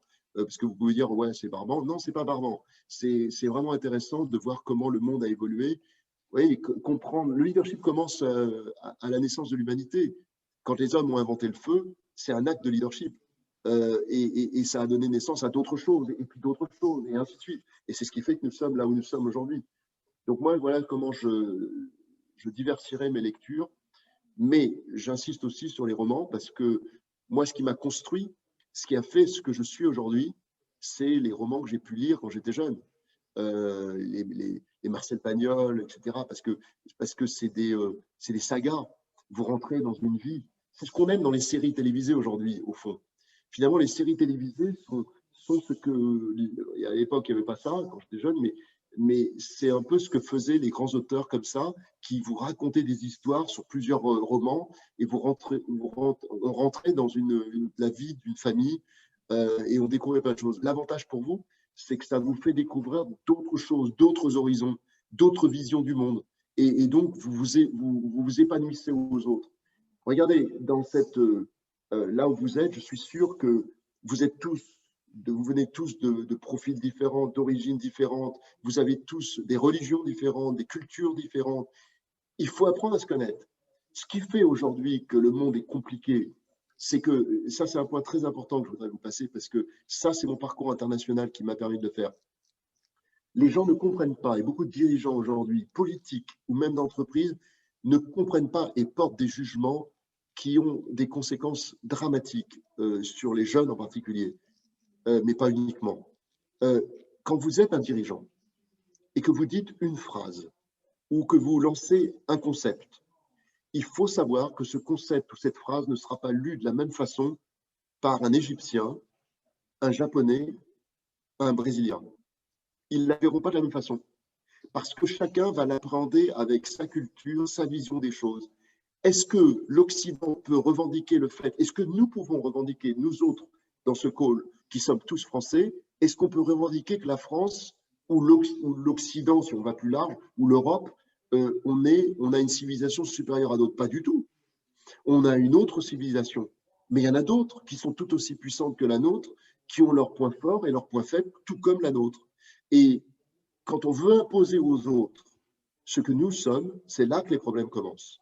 Donc, l'acceptation des autres, le fait d'accepter la différence, c'est ce qu'on appelle la diversité. Et dans les entreprises, chez SAP, nous accordons une importance particulière à l'inclusion. L'inclusion, c'est de donner une chance, par exemple, aux handicapés, parce que malheureusement, ça peut arriver à tout le monde. Soit on est handicapé, soit on le devient par un accident de voiture, etc. Et je vous souhaite à tous d'être en très bonne santé jusqu'à la fin de votre vie, mais malheureusement, la vie fait qu'il y a des incidents. Eh ben, il ne faut pas, quand quelqu'un a un incident de voiture, on ne va pas lui dire, ben voilà, t'es foutu, c'est terminé, ta vie est terminée. Ben non, il faut donner une chance. Et nous, on a par exemple, on a un programme pour des programmes de personnes qui ne peuvent plus marcher. On a tout un tas de programmes pour des personnes qu'on veut aider parce que elles trouvent leur place chez SAP. Et puis après, on essaye d'intégrer toutes les diversités. Et on est très exigeant là-dessus et même voire un petit peu sévère sur le fait de l'acceptation.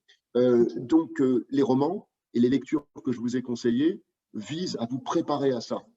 Ça vise à vous préparer à accepter les autres beaucoup mieux.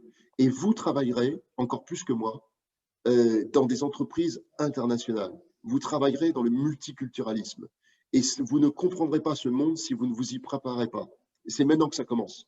Là, maintenant.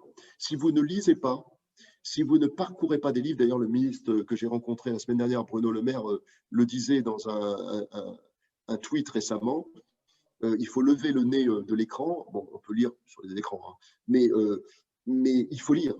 Il faut lire et s'enrichir. C'est ce qui fait la différence. On a pris des notes en tout cas sur les titres et puis les recommandations plus globales que vous avez faites et puis on les leur transmettra. Et sur la deuxième question qui était posée, c'est quand vous parliez vous aviez été repéré chez IBM, en fait, comment est-ce que ça s'est fait et même plus précisément, est-ce que vous, en fait, je pense que la question derrière, c'est est-ce que vous avez des recommandations sur la manière de se démarquer en fait des autres quand on souhaite évoluer en entreprise ou pas d'ailleurs? Soyez vous-même. Ne cherchez pas à reproduire des modèles. L'ambition est quelque chose de formidable. Il faut être ambitieux. Mais il y a une nuance entre ambitieux et, vous voyez, la personne, on la sent prête à sauter sur tout ce qui bouge pour faire carrière. Ça ne marche pas, ça. On vous repère vite comme quelqu'un qui finalement veut griller des étapes un peu trop vite. Non, il faut être soi-même, il faut être ouvert sur les autres, comme je le disais. On repère très très vite les personnes qui sont dynamiques, qui vont de l'avant. Soyez optimistes, parce que le monde a besoin d'optimisme. Je le dis souvent en leadership, il n'y a pas de leader pessimiste, ça n'existe pas. Vous voyez, si vous arrivez et que vous dites aux gens, bon c'est foutu, on est foutu, il y a le coronavirus, c'est terminé, on ferme l'entreprise, on va licencier, ça va être un désastre, personne ne va vous suivre, personne. On a besoin d'entendre des personnes qui sont optimistes, pas bêtes. Être optimiste ne veut pas dire d'être borné. Ça ne veut pas dire aussi d'être aveugle. C'est-à-dire que vous voyez bien le mur. Vous voyez qu'il y a un mur face à vous. Et vous voyez bien qu'il va falloir le contourner. Mais contourner un mur, ça n'est pas de dire aux gens, il y a un mur et on va se le prendre. Non, c'est il y a un mur, on va trouver ensemble la façon de le contourner. Mais l'optimisme est un critère vachement important pour votre réussite. Et vous serez repéré naturellement. Et enfin, le point important que tout le monde oublie, c'est que vous serez repéré par vos succès. Vous avez beau expliquer à tout le monde que vous êtes brillant, le mieux, c'est de le démontrer par vos résultats. Quand vous êtes, moi, je citais mon cas parce que je le connais, c'est plus facile, et croyez-moi sur parole, si je l'ai fait, vous pouvez tous le faire, sans exception. Donc, quand j'ai commencé ma carrière chez IBM, pour répondre à la question, Gania, je pense que le mieux, c'est que je prenne ça comme exemple, parce que c'est un très bon exemple. Quand j'ai commencé ma carrière, très vite, non pas, je ne voulais pas des postes particuliers, mais j'étais très excité à l'idée de gérer de très grosses affaires chez les clients et de signer des dossiers. Ça m'excitait beaucoup. Et en fait, très vite, j'ai été repéré parce que j'ai signé de très beaux dossiers chez des clients de taille intermédiaire. J'ai commencé ma carrière à Nantes, dans la région de Nantes. J'étais à l'agence IBM de Nantes et on m'a confié des clients dans le transport. Je me suis occupé des transports Gravelot, ça ne vous dit rien. Mais par contre, un client que vous connaissez sans doute, Yves Rocher, la cosmétique Yves Rocher. Et j'ai signé de très belles affaires là-bas. Et puis, un jour, mon directeur d'agence, qui était quelqu'un de très brillant, m'a fait venir dans son bureau. Il m'a dit, alors, il s'est passé un drame. C'est que une des personnes très emblématiques chez IBM Nantes à l'époque est mort à 45 ans d'une crise cardiaque le jour de Noël, en plus. Et quand on est arrivé au retour des fêtes, on a été saisi par cet effroi-là et c'était terrible. Et surtout que c'était quelqu'un que tout le monde aimait beaucoup. Et le directeur d'agence m'a fait venir dans son bureau. J'avais 26 ans et il m'a dit écoute, Jean-Pierre dirigeait un compte, c'était un prospect. Vous voyez ce qu'est un prospect, hein, c'est-à-dire que ce n'est pas un client, c'est quelqu'un qui était avec un autre constructeur qu'IBM et qu'il fallait ramener chez IBM. Et il était là-dessus parce qu'il était très expérimenté. Et il m'a dit je voudrais te le confier. Je voudrais te confier la suite. Je voudrais que tu prennes le leadership sur ce compte. Et moi, je lui ai dit, mais je n'ai pas l'expérience de Jean-Pierre, je ne saurais pas faire. Il m'a dit, je pense que tu sauras faire. Je pense que tu sauras faire et je pense que tu vas apprendre. Et j'ai dit, OK, j'y vais, je fonce. Donc, j'avais une équipe avec moi et très sincèrement, beaucoup d'incertitudes. Mais j'ai foncé. J'ai foncé et j'ai foncé en interne IBM et j'ai foncé chez le client. Je n'avais pas de barrière. J'appelais les dirigeants alors le client s'appelait la MAF, vous savez, c'est les assurances MAF, et j'appelais tout le monde. J'appelais le directeur marketing qui était au niveau du conseil du comité de direction. J'appelais tout le monde et j'étais reçu. J'arrivais à avoir des rendez-vous et je les rencontrais. Je leur parlais avec enthousiasme de choses que je ne maîtrisais pas du tout, mais peu importe, j'étais enthousiaste. Et eux, ce qu'ils voyaient, c'est simplement ça, c'est que je construisais une histoire. Et puis quand j'arrivais, je connaissais tellement bien la MAF, parce que je passais beaucoup de temps à les comprendre, à comprendre ce qu'ils étaient, que je leur parlais d'eux-mêmes. Et je leur parlais d'eux-mêmes parfois, probablement de façon plus enjouée que ce qu'ils disaient eux-mêmes de leur propre entreprise. Et donc, au bout d'un moment, ça a créé un élan. Et puis, un jour, j'ai reçu un appel téléphonique. Alors, c'était un an après. Et je reçois un appel téléphonique du directeur général de la MAF. Donc, il faut imaginer ce que c'est. Je suis à Nantes, j'ai 26 ans, 27 à l'époque, un an plus tard, 27. Je suis à mon bureau à Nantes. On avait des téléphones fixes avec des lignes, il n'y avait pas de portable, il n'y avait pas tout ça. Et lui, il était le patron d'une entreprise de 10 000 personnes. Il était boulevard Haussmann à Paris et il m'appelle directement. Et il me dit, voilà, bonjour, je m'appelle Jean Boudy, je suis le directeur général de la MAF. Et je lui dis, oui, je sais qui vous êtes, mais moi, je me disais, c'est une farce. C'est mes copains qui sont en train de m'appeler d'une autre ligne et en train de me faire croire ça. Donc, je cherchais partout pour voir quel était le petit malin qui était en train de me faire une farce. Puis en fait, ce n'était pas une farce, c'était vraiment Jean Boudy. Donc, il m'a dit, j'ai entendu parler de vous, mes directeurs m'ont parlé de vous, j'avais 27 ans. Donc, vous voyez que tout le monde peut le faire. Il m'a dit, je voudrais que vous veniez me parler de ce que vous avez fait et pourquoi j'aurais intérêt à basculer chez IBM. Et il m'a dit, est-ce que vous pouvez venir sur Paris, me voir? Je lui ai dit, oui, oui, dès demain, il n'y a pas de problème. Donc, j'ai pris mon billet de train et puis banco, je suis monté à Paris, je l'ai rencontré. Je suis rentré, c'était très impressionnant. C'était dans son bureau avec des grands meubles en bois, des fauteuils en cuir, l'assistante, le protocole qui allait avec. Moi, je n'étais pas habitué à tout ça. Et je l'ai rencontré, je lui ai expliqué. On a discuté pendant 1 heure. Et au bout d'1 heure, il m'a dit, mais si je vous confiais ce projet, qu'est-ce qu'il faudrait? Je lui dis, voilà, il faudrait ça, ça, ça. Je lui décris tout ce qu'il faudrait. Et puis il me dit, est-ce que vous pensez que le directeur informatique actuellement en place, est-ce qu'il peut faire le job? Et là, c'était une question. Rappelez-vous, j'avais un peu plus vieux que vous. Enfin, non, vous êtes plus jeune, mais j'avais 27 ans. Je n'étais pas très vieux. Et je me disais, est-ce qu'il veut me piéger, etc. Sachant que le directeur informatique, c'était quelqu'un qui n'aimait pas du tout IBM. Donc, moi, j'avais plutôt intérêt à le changer. Et là, j'ai pris mon courage à mon coup. Je me suis dit, bon, allez, hop, j'y vais. Je lui ai dit, je pense qu'il faudrait un profil différent. Et il m'a regardé, il m'a dit, OK, vous avez une idée? Et je lui ai dit, oui, j'ai une idée. Et j'avais une idée, puisqu'en fait, j'avais signé un contrat au Crédit Agricole où il y avait un directeur informatique qui était complètement fou, qui roulait en Alpine Renault, vous voyez, une Renault, une voiture sportive, il avait les cheveux longs jusqu'à là, et sa femme l'avait poignardé une fois parce qu'il s'était engueulé avec elle. Enfin, c'était un gars un peu fou. Mais par contre, c'était un gars génial. Et je m'étais dit, lui, il va nous transformer le modèle. Et donc, je lui dis, oui, oui, j'ai quelqu'un. Et il m'a dit, écoutez, revenez me voir avec votre directeur et on va regarder. Et bref, je conclus l'histoire en disant que 1 mois plus tard, après avoir fait les contrats, etc., on a signé à l'époque 350 millions d'euros. 350 millions d'euros pour basculer toute l'informatique du compte. Et on est parti sur un projet absolument gigantesque. Et ça a été le début de mon… Alors, pour répondre à votre question, comment ça s'est passé? Ben, vous voyez, je ne me suis pas dit, je veux être jeune manager chez IBM. J'ai signé cette affaire et à partir de là, tout s'est emballé. C'est-à-dire que les gens m'ont repéré, on m'a dit, ben, tiens, on voudrait que tu viennes plutôt à Paris pour prendre un département vente. Donc, je suis devenu patron de commerciaux. Puis après, on m'a dit, ben, il faudrait que tu sois l'assistant du directeur de district qui pilotait à l'époque 2000 personnes. Et puis ainsi de suite. Et puis voilà. Et puis je suis parti aux États-Unis, puis je suis revenu. Et puis et ça se fait tout seul. Mais il Donc en fait, faut. en résumé, c'est un peu, 3 choses. C'est un, il faut rester soi-même. 2, il faut beaucoup travailler et y croire, rester optimiste et 3, un brin d'audace, au regard de la petite histoire que Ouais. vous nous avez narrée, hein. OK. Alors, il faut de l'audace parce que malgré tout, il faut pas être surambitieux parce que les gens n'aiment pas forcément quand les gens viennent frapper à leur porte toutes les 5 minutes. Ça, c'est un peu chiant. Donc, mais il faut inversement de l'audace parce que si vous n'avez pas d'audace, personne ne va en avoir à votre place.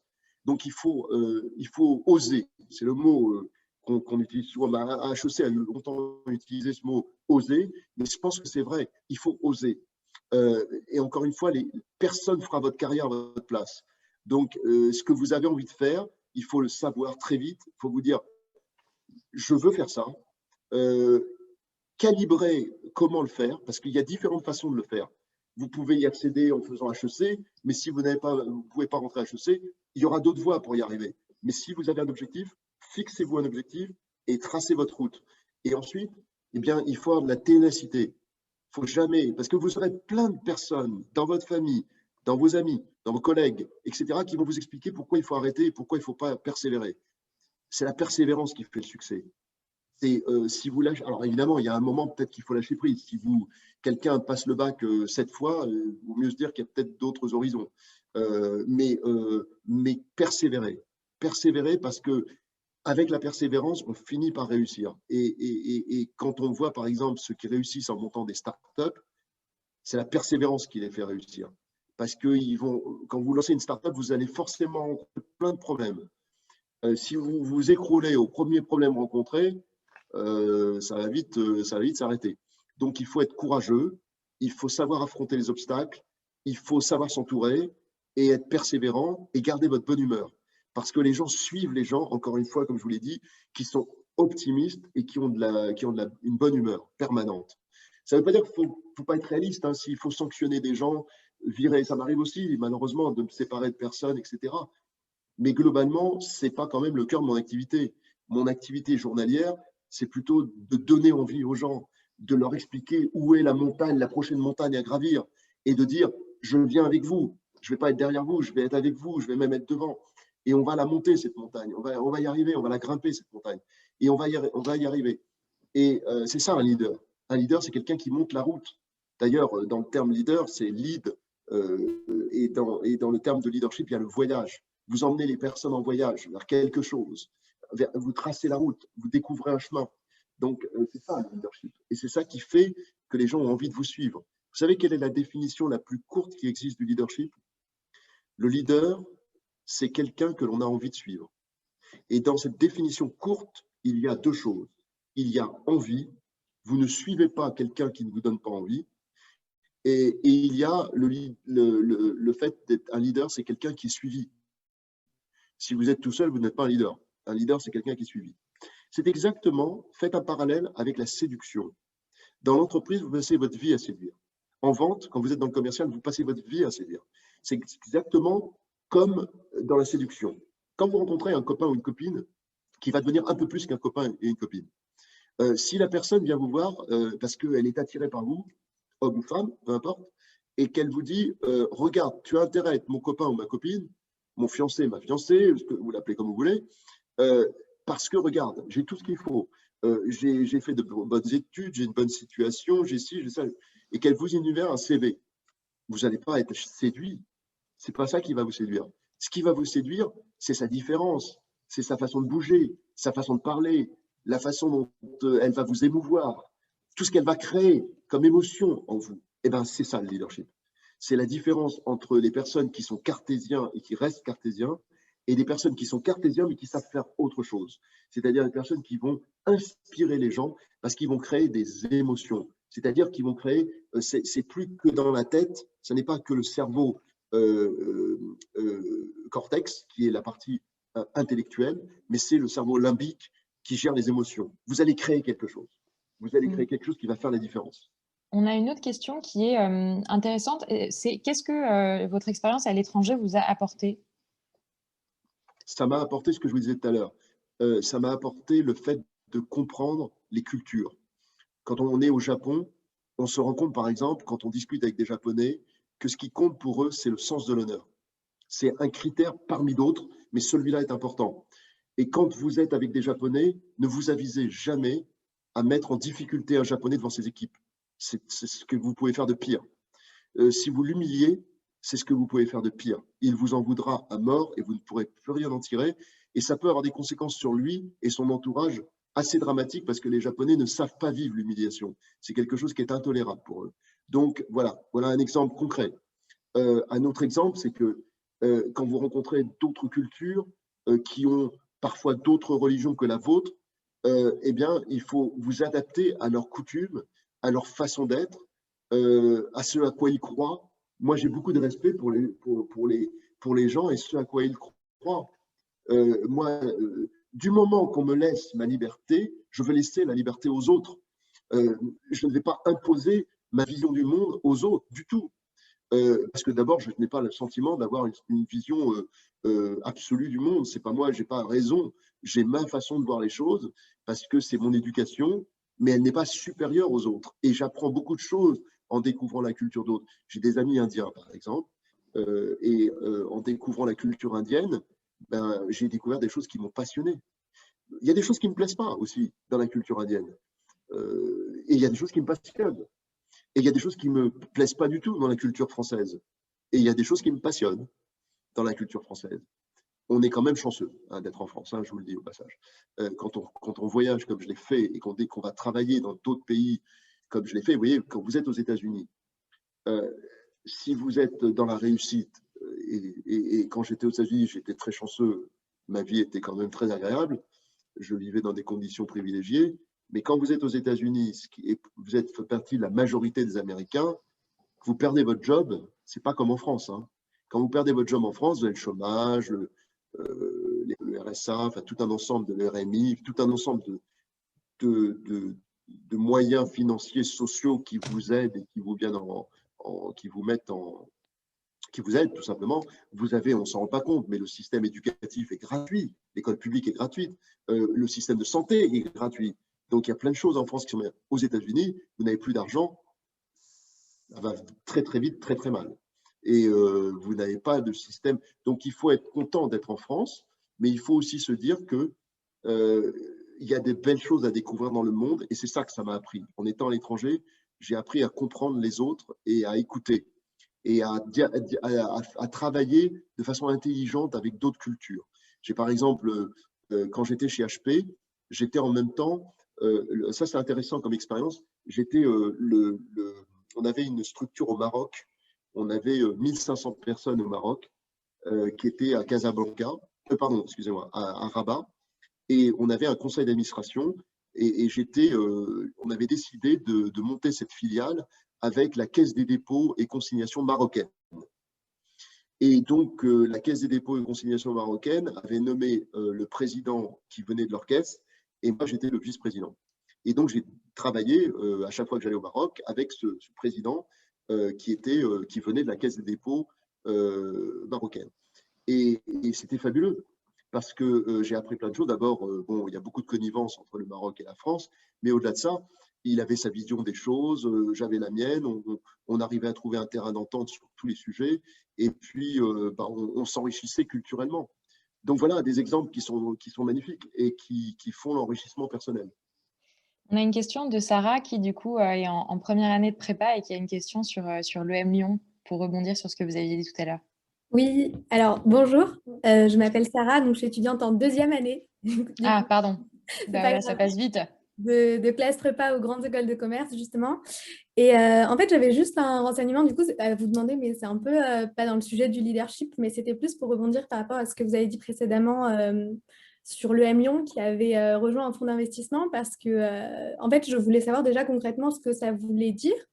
Et aussi, je sais que ça a aussi un peu été critiqué par des étudiants ou des étudiants, oui, en classe prépa, etc. Et vous avez aussi dit également que euh, beaucoup d'écoles tendaient à, selon vous, à suivre cette voie-là. Et je voulais savoir pourquoi et en quoi ça consistait réellement, parce que je ne sais pas concrètement ce que ça veut dire qu'une école soit ralliée à un fonds Alors, d'investissement. c'est une bonne question, Sarah, parce que, en fait, alors c'est vrai que le M Lyon a traversé un moment un peu compliqué. C'est la Mm. quatrième école de management. Alors, elle n'a pas traversé un moment compliqué à cause du fonds, mais à cause d'erreurs de management. C'est-à-dire il y a eu deux étapes. Il y a eu un dirigeant qui était là depuis très longtemps et qui, à la fin, bah, typiquement, est tombé tout ça restant confidentiel entre nous, hein, mais qui est resté, qui a basculé un peu dans un narcissisme à la fin, et c'est jamais très bon. Donc, il est temps qu'il passe la main. Il a passé la main à quelqu'un qui n'avait pas le niveau et qui a fait pas mal de dégâts dans l'école en termes de leadership. Et donc, quand le fonds est rentré, il y avait pas mal de voilà, des moments, il y avait eu des moments difficiles. Quand je suis arrivé, moi, c'était il y a un an à peu près, il y avait déjà eu beaucoup de dégâts. Mais bon, attention, hein, ça va très bien, hein. Mais la première chose qu'on a fait, c'est qu'on a cherché un leader pour prendre la direction de l'école et on a trouvé Isabelle Huot, qui est Mm. l'ancienne présidente de Dauphine et qui est arrivée à l'EM Lyon, qui est une femme extraordinaire. Moi, c'était ma candidate d'ailleurs au passage et je l'ai évidemment donc poussée. Mais on a voté, hein. Il y avait plein de candidats et on a voté. Et puis c'est elle qui a été élue. Donc depuis, elle a fait venir pas mal elle a fait venir beaucoup de leaders. Donc on a changé complètement le comité de direction. Et puis il y a effectivement l'entrée donc d'un fonds d'investissement. Alors vous savez ce qu'est un fonds d'investissement? Un fonds d'investissement, ce sont des, euh, des sociétés qui font des appels de fonds. Donc il y a des sociétés, des particuliers, peu importe, qui mettent de l'argent dans un fonds et ce fonds a la responsabilité d'investir cet argent dans des entreprises. Et le 1 million, c'est une école, mais c'est en même temps une entreprise. Et donc, ce fonds est rentré dans le 1 million. Ce n'est pas le seul à être rentré dans le 1 million. Il y a également la BPI, qui est la Banque française d'investissement. Et puis, il y a également la Caisse des dépôts et consignations qui est rentrée également. Donc, c'est du solide, hein. Et ils ont investi énormément d'argent. Alors, pourquoi il faut de l'argent? Parce que pourquoi il faut des fonds? Pourquoi les fonds d'investissement vont être une solution? Ce ne sera pas la seule, hein, mais une solution parce que c'est ce qui se passe aux États-Unis. Pourquoi les écoles américaines, Stanford, Yale, Harvard, etc., ont la réputation qu'elles ont et en Angleterre également? En Angleterre, c'est déjà fait. En Angleterre, vous voyez par exemple, vous prenez Oxford où j'ai été, ça s'appelle, si vous regardez bien, ça s'appelle, moi j'ai cru longtemps que c'était Saïd, en fait c'est Saïd Business School, parce que ça a été repris par des dirigeants du Qatar qui ont investi dans l'école. Mm. Et en fait, moi je pensais pendant longtemps que c'était marqué Oxford University Said Business School. Said au sens, le mot say, said, vous voyez, la partie passée. Je pensais que c'était ça, moi, pendant très longtemps. Et en fait, j'ai compris que non, c'était en fait le prénom de l'investisseur. Et vous voyez, donc les Anglais sont déjà passés là-dedans. Et nous, en France, on a des écoles qui sont très franco-françaises. Alors, on fait de l'international, mais c'est microscopique. Et on ne peut pas rester comme ça. Il va falloir aller à l'international, être connu, attirer des étudiants du monde entier. Voilà. Et donc, bah, quand vous avez à votre disposition 200 millions d'euros, vous pouvez envisager pas mal de choses. Vous pouvez envisager de refaire tout le système d'information. C'est ce qu'on est en train de faire, c'est le plan digital. Vous pouvez commencer à vous dire où est-ce qu'on va s'installer, en Chine, est-ce qu'on va en Asie, où est-ce qu'on va s'installer en Asie? Le M million est déjà en Asie, mais comment on fait pour se développer? Comment on se développe en Afrique? Parce que c'est un continent qui est très attractif. Alors, il se trouve que le M million est au Maroc, mais on peut aller au-delà. Est-ce qu'on va en Afrique ou pas? C'est des questions qu'on se pose. Donc, il faut beaucoup d'argent. Les écoles américaines ont beaucoup d'argent. Donc, vous voyez, mon fils, quand il a été faire, entre autres, un diplôme aux États-Unis, on est arrivé dans une université où, pour aller d'une école à l'autre, il fallait prendre des bus. Il y avait des arrêts de bus dans le campus. Vous voyez, ça vous dit à peu près l'ampleur de ce qui est là-bas. Ils ont des moyens colossaux que nous n'avons pas en France.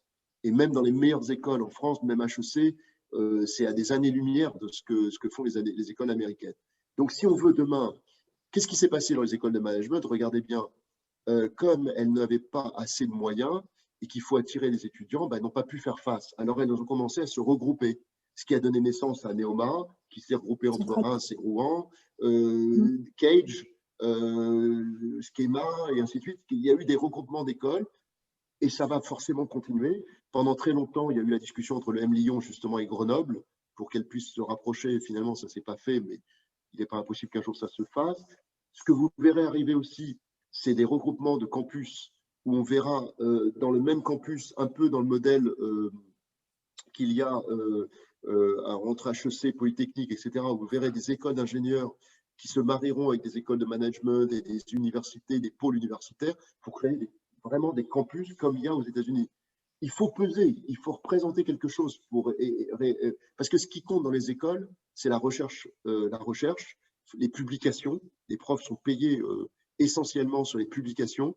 D'ailleurs, ils sont plus payés, ce qui est dommage parfois, mais ils sont plus payés pour les publications qu'ils font et la recherche qu'ils font que l'enseignement, ce qui fait que parfois ils bâclent l'enseignement et ce qui fait que, de mon point de vue, le niveau de l'enseignement parfois baisse parce qu'ils ne passent pas assez de temps.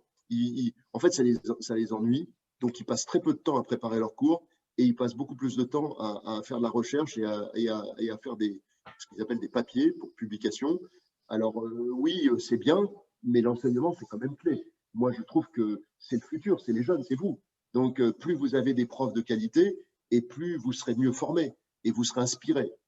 Donc le M Lyon a traversé des moments difficiles, mais je crois qu'ils sont en train d'être derrière nous. Voilà, on a une grosse bataille avec les decks pour garder 4e ou 5e place. Moi, depuis que j'y suis depuis un an, j'ai mobilisé les dirigeants de l'EM Lyon pour qu'ils fassent ce qu'on ne faisait plus depuis 2-3 ans à cause de l'équipe dirigeante d'avant. Par exemple, on n'allait plus voir les prépas, justement, alors qu'il faut aller voir les prépas, discuter avec les profs qui dirigent les prépas, faire des campus avec des étudiants pour leur parler de l'école. Mais il faut être honnête, le M Lyon, c'est une formidable école, vous n'imaginez même pas. D'abord, elle est très tournée sur l'innovation. La région Rhône-Alpes, je vous le dis d'autant plus que je ne suis pas de l'EM Lyon. Donc, moi, je suis dans le conseil d'administration, mais je n'ai pas fait mes études là-bas. Mais c'est une formidable école. Et puis surtout, il y a une région derrière. Rhône-Alpes, c'est une région colossale avec de belles entreprises. Vous trouverez des entreprises comme dans le domaine des laboratoires pharmaceutiques, de la technologie. Pas loin, vous avez des sociétés comme ST Micro. Voilà, vous avez plein de choses absolument fantastiques, beaucoup d'entreprises qui supportent. Donc, c'est une belle école, mais ce n'est pas la seule. Alors peut-être pour conclure, du coup, parce qu'il est 17h30 et pour laisser les jeunes rentrer avant que le couvre-feu ne commence, un mot de conclusion. Nous, il y a une question qu'on aime bien poser, c'est parce que notre asso s'appelle La Rêverie et on encourage vachement du coup les jeunes qu'on coach à rêver. Comment est-ce qu'on continue à rêver toute sa vie? Alors, ça c'est peut-être la meilleure question. Alors, c'est ce que je vous disais, c'est pour ça que j'ai commencé en vous disant lisez des romans quand vous êtes jeune, parce que c'est ce qui fait rêver. En fait, les entreprises, et vous voyez bien les jeunes d'aujourd'hui qui sont déjà en école de management ou qui ont votre âge, ils sont tout aussi ambitieux que ma génération. Je ne crois pas qu'il y a des gens qui disent qu'ils sont moins ambitieux les jeunes. Pas totalement faux. Je pense que vous êtes aussi ambitieux que nous, mais simplement vous ne voulez pas faire la même chose. Et je pense, moi je vois mes enfants qui sont jeunes et qui ont commencé à travailler, ils ne voulaient pas, nous on ne regardait pas trop pour qui on travaillait. Les jeunes veulent regarder pour qui ils travaillent. Ils veulent travailler pour des personnes qui les inspirent, ils veulent travailler pour des entreprises qui représentent quelque chose, comme on dit, qui ont du sens et qui ont une raison d'être. Donc ça, c'est super important. Et c'est pour ça que chez SAP, entre autres, on travaille beaucoup là-dessus, et c'est reconnu, puisque vous savez, il y a un classement. D'ailleurs, c'est intéressant pour vous. Si vous voulez jauger une entreprise, allez voir ça, c'est Glassdoor. Vous connaissez peut-être. Glassdoor, qui est en fait un système de notation qui est sur Internet et qui est utilisé par les salariés. C'est les salariés qui notent leur entreprise. Donc, vous voyez, on ne peut pas les influencer. Et nous, on est content puisque tout secteur confondu, c'est-à-dire vraiment toute entreprise confondue, on est passé numéro 3 en France. Donc, on est super content parce qu'il y a encore 3 ans, on était 21e, ce qui était déjà pas mal en France. Mais là, on est passé 3e. Alors, on est super content. Et c'est nos salariés qui disent ça. Donc, ça veut dire quand même que ça traduit que ce qu'on fait commence à payer. Donc, comment rêver toute sa vie? Eh bien, justement, ne vous laissez pas enfermer dans des modèles. Ne vous laissez pas enfermer par les gens qui vont vous expliquer que ce n'est pas possible. Vous rencontrerez toute votre vie. Déjà, c'est le cas, je suis sûr. Au lycée, vous rencontrez des gens qui vous expliquent que ce n'est pas pour vous, que ce n'est pas ça, que ce n'est pas bien, que ce n'est pas si. Discutez, faites-vous votre propre opinion. Faites-vous votre propre opinion. Et fuyez les pessimistes. Ils vous pollueront la vie, rien d'autre. Il faut aller que vers les gens qui, alors pas les gens qui sont un peu naïfs non plus, mais qui vous donnent de l'élan, des gens qui vous emmènent vers des étapes, vers quelque chose. Et puis, laissez parler votre créativité, pas uniquement votre côté cartésien. En France, on aime bien le côté cartésien, mais la créativité fait la différence également. Voilà, lisez toute votre vie, ne lâchez jamais les bouquins, parce que c'est ce qui fait la créativité. Allez découvrir des choses nouvelles, voyager, rencontrer des gens, aller dans les musées, regarder l'art. C'est ça qui fait que vous allez continuer à rêver. Et puis rêver dans vos relations personnelles. Passez du temps, équilibrez votre vie personnelle tout au long de votre carrière, vie personnelle, vie professionnelle. Les meilleurs dans l'entreprise sont ceux qui arrivent à trouver cet équilibre. Si vous consacrez tout à votre travail, vous serez malheureux dans votre vie personnelle. Et si vous êtes malheureux dans votre vie personnelle, vous serez malheureux dans votre travail ensuite.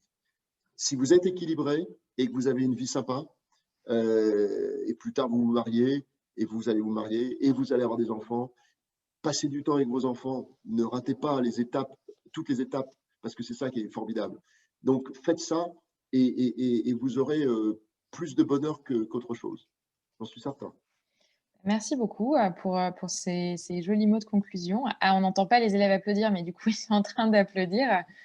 Merci. Merci Merci. beaucoup, Monsieur Carcenti, pour Juste votre temps. en conclusion, Gania, juste un mot de conclusion. Si vous voulez qu'on continue le dialogue, alors malheureusement, moi je suis sur LinkedIn, vous savez, vous connaissez le réseau, si vous n'y êtes pas, vous y serez un jour parce que c'est le seul réseau vraiment d'entreprise sérieux. Et si vous y êtes, alors malheureusement, je ne peux pas accepter plus d'invitations parce que j'ai atteint la limite. J'ai la limite fixée par LinkedIn, je ne sais pas pourquoi, mais c'est 30 000 personnes. Et au-delà de 30 000, on ne peut plus accepter personne. Par contre, vous pouvez me suivre. Et j'ai 155 000 personnes qui me suivent. Et donc là, vous pouvez me suivre. Donc vous cliquez le bouton suivre. Et puis ensuite, vous allez accéder à mes publications qui portent sur le leadership. Vous aurez ma chaîne YouTube qui vient d'être créée. Vous pouvez vous abonner à ma chaîne YouTube. En route pour un nouveau leadership. Vous la trouverez assez facilement. Pour l'instant, il n'y a que trois vidéos, mais je viens de commencer. Alors j'en mets. En fait, j'agrège mes cours d'HEC ou que j'ai pu faire à Sciences Po. Je les agrège sous forme de petites vidéos pour donner des éclairages sur des notions de leadership. Donc sur LinkedIn, suivez-moi si ça vous dit. Vous pouvez m'envoyer des messages par contre, et je vous y répondrai. Je réponds à tous les messages, des fois avec un peu de retard, mais voilà. Et on peut discuter. Et si vous avez besoin d'aide dans votre parcours ou de réflexion, ou vous voulez mon conseil, bien sûr, accepter l'idée que je suis pas mal occupé, donc je ne pourrai pas toujours vous répondre avec des longues notes, mais je vous répondrai toujours et voir si vous avez vraiment besoin d'une conversation, si on peut avoir des conversations brèves, mais n'hésitez pas, je vous donnerai, mon assistante vous organisera un petit call et on pourra discuter à quelques instants. Et Gania, si vous m'invitez physiquement à revenir, je reviendrai pour vous proposer quelque chose. Pour ceux qui sont intéressés, parce que j'aime beaucoup faire ça, on pourra envisager, pas pour tout le monde parce que ce n'est pas possible, mais pour ceux qui sont intéressés, quand vous aurez fini, que vous commencerez vos études ou que vous serez en cours d'études, on pourra faire du coaching et de l'accompagnement parce que ça, c'est quelque chose que je fais. Actuellement, je coach beaucoup de jeunes chez SAP ou en dehors des SAP. Ça me prend un peu de temps, mais c'est tellement gratifiant, même pour moi, parce que voir des jeunes trouver leur voie et réussir, c'est formidable. Bon, maintenant, je vais vous laisser parce que sinon, vous allez être arrêté par la police. Merci beaucoup pour votre disponibilité. Et du coup, on fera un petit récap sur LinkedIn. Et si vous êtes motivé pour le partager, nous, ça nous ferait un peu de publicité et c'est très volontiers. Ah oui, ça qu'on parfaitement, l'apprend. je le ferai. Ouais, absolument. Ok, super. On vous dit à très vite post-Covid, alors on espère en physique. À bientôt, Gania, et à bientôt à tous. Au revoir, à bientôt. Merci beaucoup. À bientôt. Au revoir. Merci, au revoir. Au revoir.